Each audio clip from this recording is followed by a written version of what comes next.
শুভ সন্ধ্যা বন্ধুরা, চলে এসেছি আবার একটা রান্নার ভিডিও নিয়ে। তো নিরামিষ দিনে আমি যেভাবে পটলের ঝাল রান্না করে খাই, ভাবলাম তোমাদের সাথে ভিডিওটা শেয়ার করি।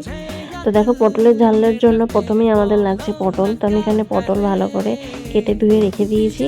লাগছে একটা ছোট্ট টমেটো, দুটো কাঁচা লঙ্কা। আর যে মশলাটা আমি দেবো এতে, তো সেটা হলো গোটা জিরে আছে, সাদা সর্ষে, পোস্ত, সামান্য পরিমাণ আদা আর দুটো লাল কাঁচা লঙ্কা।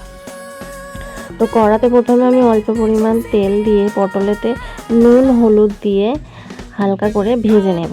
তো যতক্ষণ এখানে আমার পটলটা ভাজা হচ্ছে, আমি মশলাটা বেটে নেব। তো আমার কাছে শিলনোড়া আছে, আমি শিলনোড়াতেই বেটে নিচ্ছি। তো যারা মনে করবে শিলনোড়াটা বাটবে না, মিক্সিতে বাটবে, তারা মিক্সিতেও বেটে নিতে পারো। তবে শিলনোড়াতে বেটে খেলে টেস্টটা একটু ভালো হয়।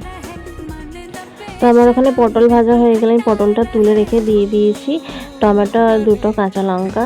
তো টমেটোটা একটু হালকা ভাজা হয়ে গেলেই তোর মধ্যে আমি মশলাটা অ্যাড করে দেবো। তো তার দেখো, আমি এখানে দিচ্ছি সামান্য হলুদ গুঁড়ো আর স্বাদ মতো নুন, কারণ ওখানে পটল ভাজার সময় অল্প নুন দিয়েছি আমি, তো পরিমাণ মতোই দিতে হবে।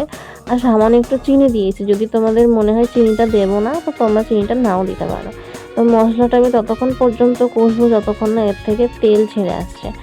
তো মশলাটা কষানো হয়ে গেলে তেল দেখো মোটামুটি ছেড়েই গেছে। তো আমি এখানে ভেজে রাখা পটলগুলো দিয়ে দেব, দিয়ে একটু নাড়াচাড়া করে আমি অল্প পরিমাণ জল দিয়ে দেব।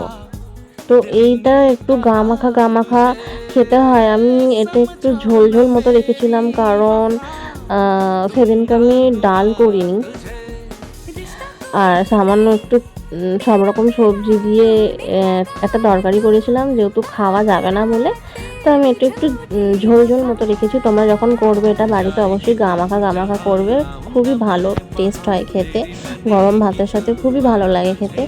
তো আমার এই ভিডিওটা তোমাদের কেমন লাগলো অবশ্যই কমেন্ট করে জানিও, এবং বাড়িতে অবশ্যই এটা ট্রাই করো এবং আমাকে জানিও যে কেমন হয়েছিল খেতে। তো ভিডিওটা লাস্ট পর্যন্ত দেখার জন্য ধন্যবাদ। টাটা।